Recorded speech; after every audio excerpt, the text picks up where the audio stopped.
Hey guys, it is GSL October. How's everybody doing? How are you doing today, Wolf? I'm doing great, man. Good. I got here. I was able to eat a little lunch on the way over. Yep, that's right. I did take a picture of him. It's on my Twitter. You can follow GOMTV's Twitter at GOMTV.net. You can follow me at FXOWolf. You can follow him at GoSuDoa. Yeah, that's right. And also thanks right away to our sponsors too, Sony Ericsson and G-Skill. You guys are awesome. Thanks for making the GSL possible. And we've got a lot of cool matches today, including one that I'm very excited about. We've got our third foreigner player playing in the GSL Code A this season. It is Sase. And so far, our foreigners are 2 for 2, advancing. They're winning. What's with these foreigners winning in Code A? Yeah, it's a little bit unusual. Happening? And remember, if you win, this is the danger days. If you win today, you go into what Moltrap and I were calling yesterday Code A Purgatory, where you're okay, you're not necessarily going to go up or down, but once you make it to the round of 16, you're guaranteed to be here again. So if you're a fan of Sase, for example, you really want him to win today, and it doesn't matter if he wins again the next time, he's going to be in Code A still. You're going to keep seeing him. That's right. Yep. This is a big day. I mean, and even if you go to the round of 16 and then lose out, like you said, you're still in Code A. Everything's all good. Let's take a look at our match results from yesterday. We had in the first group SC and Select, Monster, and Gumiho come out on top in their matches. And then later in the day, we had Slayers, Yu-Gi-Oh! And SD Curious and Show come out ahead as well. Violet and Hero are playing today. They got rescheduled because, of course, Hero was traveling because of DreamHack Valencia. Yeah, I forgot. And instead, of course, JYP and Juke2 played in their place yesterday, and JYP is our first Protoss to advance so far. Maybe Sase can do the same today. Yeah, that would make for a really interesting round of 16 match, JYP versus Sase. Yeah, that would be awesome. I've actually seen those two play against each other before. Oh, yeah? And it was intense. It was good? It was good. All right, that gets me excited, too. A lot of Blink Stalkers, man. Awesome. Well, I mean, patch 1.4 is starting to hit on different servers, too, so... Yeah. We'll see how that'll happen for us. We'll see how that goes. Obviously, Blink Stalkers are going to be really effective, especially in PvP. And PvP going to be changed so much by the Immortal change as well, because right now in Korea, for example, the main high-level composition is Blink Stalker Immortal, and because of this, of course, the Blink Stalkers build time takes a little bit longer. It's going to affect how you can open Blink Stalkers. But with the Immortal range, if you get that faster first Immortal out and it's so much stronger than it was before, it's much easier to target down Blink Stalkers now. Yeah, that +1 range that they're giving to Immortals is going to make a huge difference with trying to get up ramps. You're going to be able to defend that a lot easier, and Blink is just going to come so much later. Yeah, PvP is definitely going to change again for sure, and I'm sure we'll see some other changes in the other matchups. The +5 seconds to barracks build time, that is going to change everything. That's going to change a lot of stuff. I'm going to have to, I was talking to Show actually today about that, and we're like, well, do you get your gas on 14 now maybe, and your orbital on 16 possibly? I mean, we're going to have to play around with it, see what happens, but it's a big patch, We're not going to see as many games like we saw with Marine King the other day doing the 2 racks. Yeah, 11-11 is going to be a little bit less strong. You'll probably still see it every once in a while. Saw SC do some 2 racks play yesterday as well, and those types of things are really going to be changed quite significantly by this, of course. Yeah, absolutely. There was one other thing I was going to mention. I completely forgot about it. So let's just forget about that and talk was it going to be about Infestors? Maybe. It could be. We could talk about... Do you want to talk about Infestors, Wolf? I don't want to get into it, man. All right. Me neither. Oh, well. They're changing the range, but it's okay. Yeah, of course, they're changing a lot of things in this patch. Look up the patch notes. There's a list on battle.net, also on teamliquid.net. Yep. Go look that up if you guys don't know about the patch. It's pretty significant changes that are going to be pushed in, sometime in the next few days. Already gone live in the Southeast Asia server. I would guess maybe this weekend for us here in Korea, because something like that. They try not to, it seems like they try not to drop patches on us during the week, which is kind of nice for the GSL, but we'll have to see what happens. Let's take a look at our players here. There he is, Startail FruitDealer. This guy, man, this guy was once a champion. Yeah. He has actually made it to the round of 16. Made it to the round of 16 last time and stayed in Code A. He went to Code A Purgatory. But this season, he's up against a strong foreign Protoss, Sase. Yeah. And, this could be the end of FruitDealer. I think FruitDealer is actually still the favorite here. But, it's really scary for him to be in this seat now. Yeah, well, there's Sase. I mean, he's been practicing hard. We'll have to see how he can handle the stress, the noise of the booth. Yeah, Might be difficult. It's pretty loud in there. Yeah, Sase has been training, of course, at the Gom House recently. He's really, really sensitive to his practice environment, really likes to practice hard, and you know, any sort of noises or things that bug him really distract him. So yeah, this is going to be kind of a difficult experience for him, I think, because the booth noise is quite loud. He played again against Sniper last time he played in Code A and actually got completely crushed by Sniper. We'll see, though. He's playing another PvZ here, and it's against FruitDealer, who I think is, you know, actually a little bit better than Sniper. FruitDealer, yeah, I mean, he still has that kind of crazy FruitDealer playstyle, but he's improving a little bit from where he was, but I don't know. I mean, you always have to kind of give, you know, the favorite label to the Korean player in this sort of situation, but, you know, Sase could surprise us. I know he was practicing with Czech, who I feel is actually a better Zerg player than FruitDealer right now. Oh, absolutely, I would agree. Yep. I mean, Sase, he's really been training hard. He's been here for, I would say, about a month now, and he's spent all of his time here just training extremely hard. He really wants to put his all into this. He's actually being extremely passionate about coming here to Korea. He's been training on the Korean ladder. He's actually consistently about top 20 Grandmasters in Korea, and you know, he's been doing a really good job practicing on the ladder, but again, he hasn't practiced that much. He practiced with Czech a little bit, practiced with a few Zergs here and there recently, but until very recently, he was practicing mostly on the ladder, and whereas FruitDealer has been practicing with Startail members who are much more experienced than most people that Sase is going to hit on the ladder. That's an interesting thing to consider, too. You know, will all this ladder practice be, you know, good enough as opposed to practicing with the team? Sase actually prefers the ladder. That's how he likes to do it. Yeah. So, curious to see the results. We're going to move into the game here. Sase versus FruitDealer at the GSL. Let's get it going.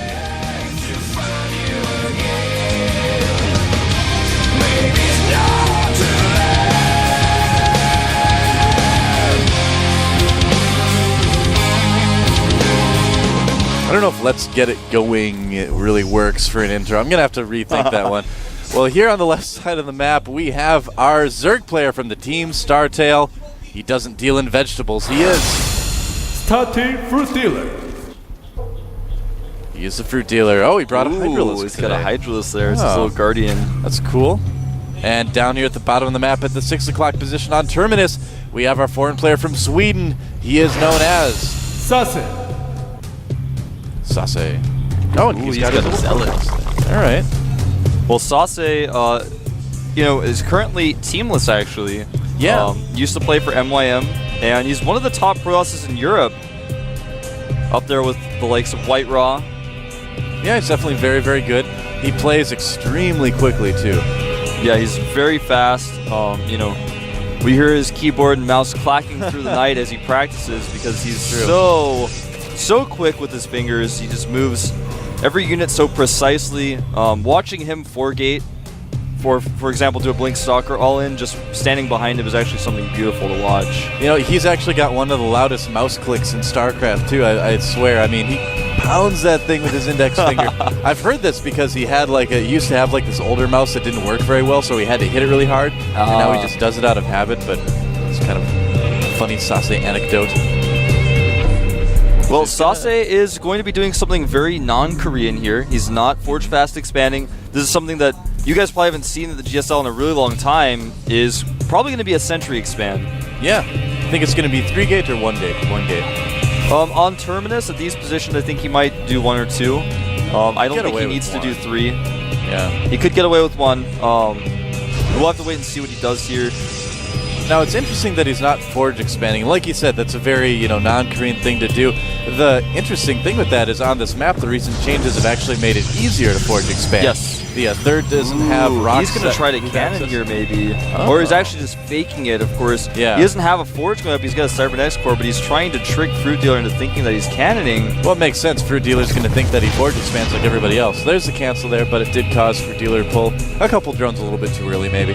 I was thinking we might have done something even crazier, like manner blocking the minerals. That was a little bit weird. I thought he was going to let the pylon finish there quite yet. I don't know. It was interesting, I guess. Well, right now, Sase looks like he's going to add another gateway. Ooh, actually adding a quick Twilight Council. Now, we actually saw Sase go for DTs against Sniper, and it didn't work out very well for him in that series. We'll see how he does it against FruitDealer.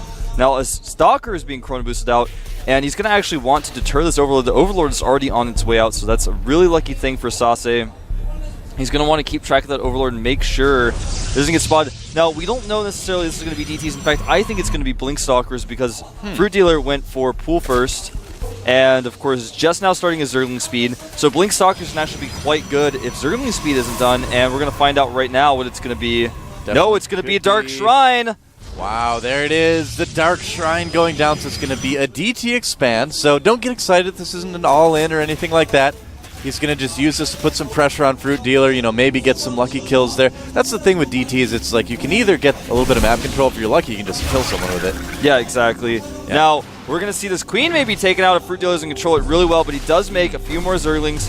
And without speed, though, the Stalker is going to be able to kite those for quite some time. Looks like Sase is just going to target down some drones. Yep. Nothing wrong with that. Of course, nice control by FruitDealer, losing no drones there. Yeah, really good little micro trick by FruitDealer to keep those alive.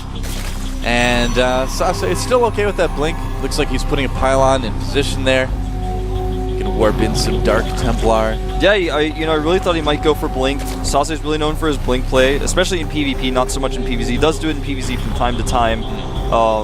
But with this Dark Shrine play, FruitDealer, his lair is on the way already. He doesn't have an evolution chamber, but that Dark Shrine is getting really dangerously low. Oh! Whoa!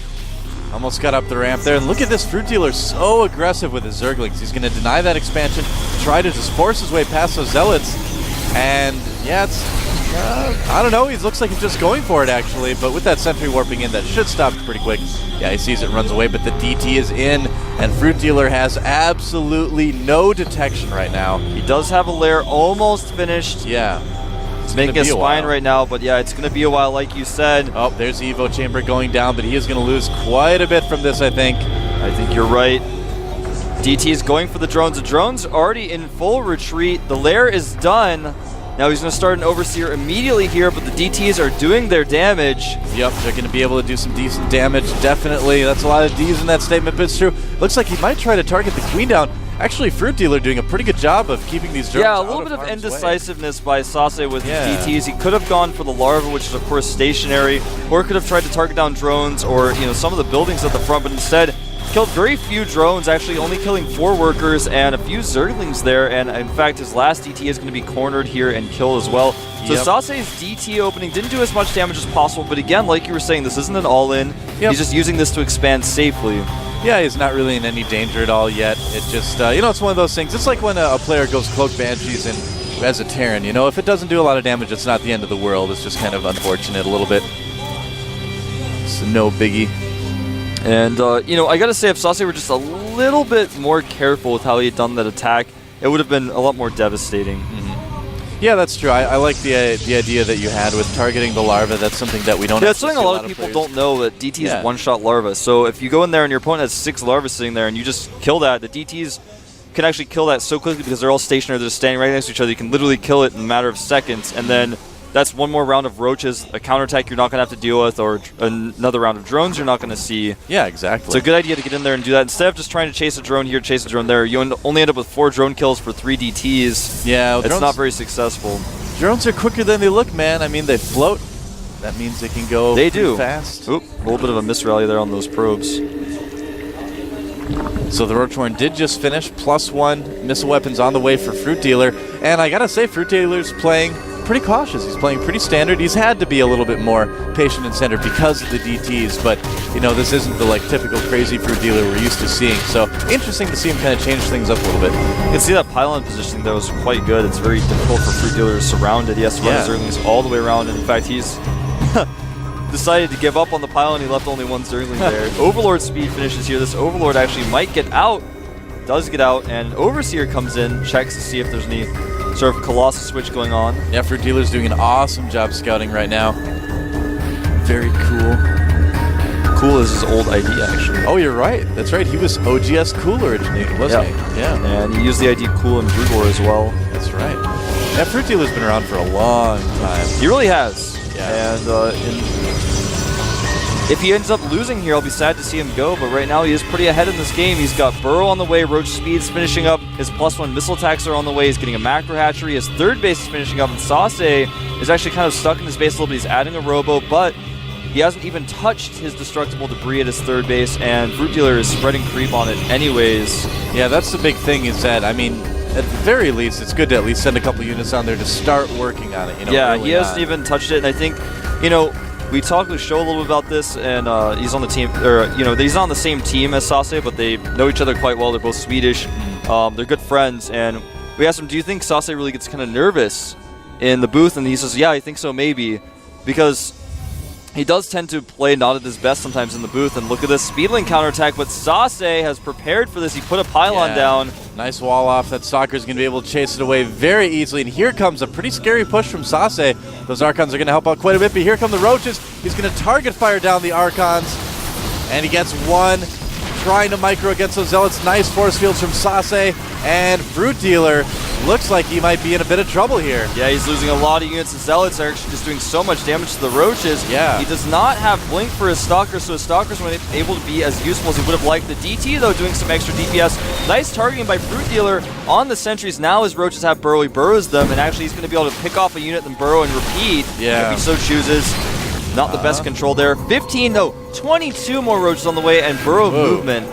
Yeah, Sase is going to need to pull back, otherwise he's going to get his army just crushed. I mean, nice force fields initially with that, but the follow-up just wasn't there, I guess. And still, Sase has not touched those rocks. He has no hint of a third.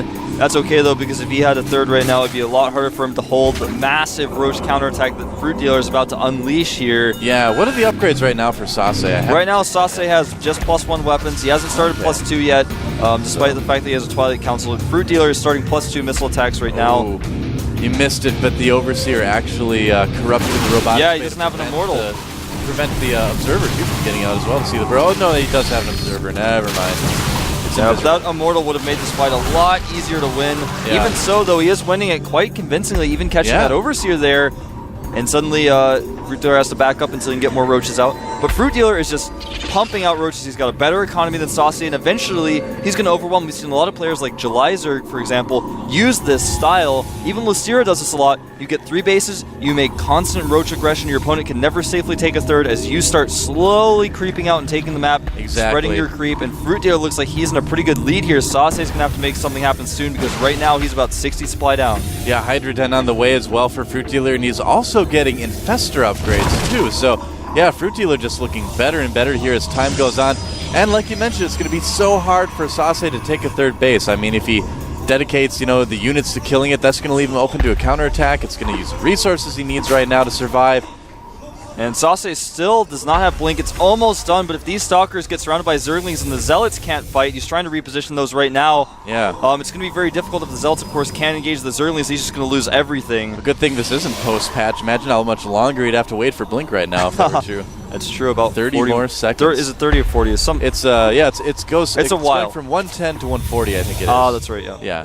All right, here we go. Sase decides now is the time. He has Blink. He's blinking his Stalkers back. His Zealots are doing a decent amount of damage, but the Roach concave for FruitDealer is ridiculous. Yeah. Hydras are coming out here doing a lot of extra damage at the back. The Zerglings doing their damage, and no amount of Blink Micro is going to save Sase here. I don't think so. FruitDealer just has such an overwhelming army right now. The DPS from the Hydras helping quite a bit, and Sase again pushed back. Some good Micro, though, from Sase. He's really making it last as long as he could.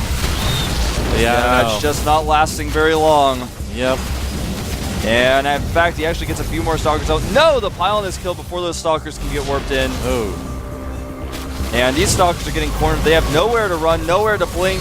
19 Roaches, 14 Zerglings on the way as well. Well, the destructible debris still remains untouched in Sase's base. He's now 100 supply down. Yeah. He looks like he's backed further into a corner than those Blink Stalkers were, man. I think so.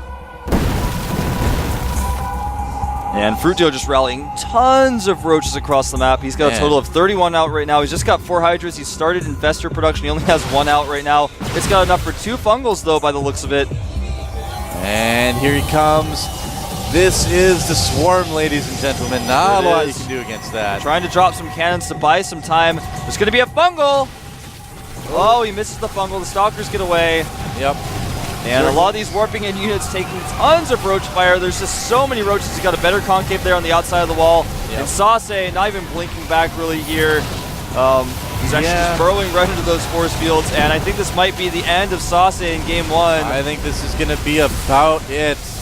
Looked pretty good in the opening, but that's it. GG. FruitDealer takes game 1. Looking pretty calm there. Yeah, he just cracks his neck. He says, well, I deterred your DTs quite easily, and, you know, you didn't have much of a follow to it. And I think FruitDealer is going to get a lot of confidence from the fact that he kept checking with that Overlord to see if he had touched the rocks, and Sase hadn't touched the rocks at all. And FruitDealer's like, really? You're not taking the third, and you're not even hiding that. Yeah. And I know you're just going to do a 2-base timing attack because you still haven't touched those rocks. They're just sitting there at 2,000 hit points. You haven't touched them at all. My creep is spread on top of them. You haven't dealt with my Overlord that's over there. He's like, I know exactly what's coming. I'm just going to make a bunch of roaches. I'm going to crush any attacks you send at me. Take a 4th base. He had better upgrades. Yeah, kind of a rough first game for Sase. I really feel like the DT expand right now in PvZ isn't quite as strong just because so many Zergs are prepared for it. And even, you know, we saw FruitDealer actually in a position where he wasn't really prepared for it, and he was able to respond. I mean, he got a little bit lucky there, too. Yeah, Sase could have done a little bit more damage. He didn't use his DTs as well as he could have. He could have kind of lucked out a little bit there. He could have sent them around. There were even, you know, spines being made at the front that he could have targeted down. He could have targeted down the Evo chamber. Could have done a few other things. He could have taken out the larva. You know, any number of better things, or save the DTs and just sent all of them home. You know, any of those answers would have been better than just getting 4 drone kills. Yeah, it's tough. Well, then the next map is Daybreak, so yeah, it is. It's going to be an interesting change. It's a big map again, but it is a 2-player map. He's going to know where his opponent is right away. That'll be able to influence the decision a little bit. Also looks like the screen says GVSL. You know. I saw that too. I was like, huh. Interesting. FruitDealer versus Sase. I'm never going to be able to unsee what someone said about the players looking like they're holding hands. That was John. Yeah, John said sometimes it looks like the players are holding hands. I know, yeah, if they're both, it zooms in enough, it looks like they're holding hands through the wall. Not quite right now, but you know what we're talking about. Once you see it, it cannot be unseen. It won't be unseen. Looks like the map is loaded, guys. Let's move into Game 2. FruitDealer versus Sase. Can our third foreigner survive here at the GSL October?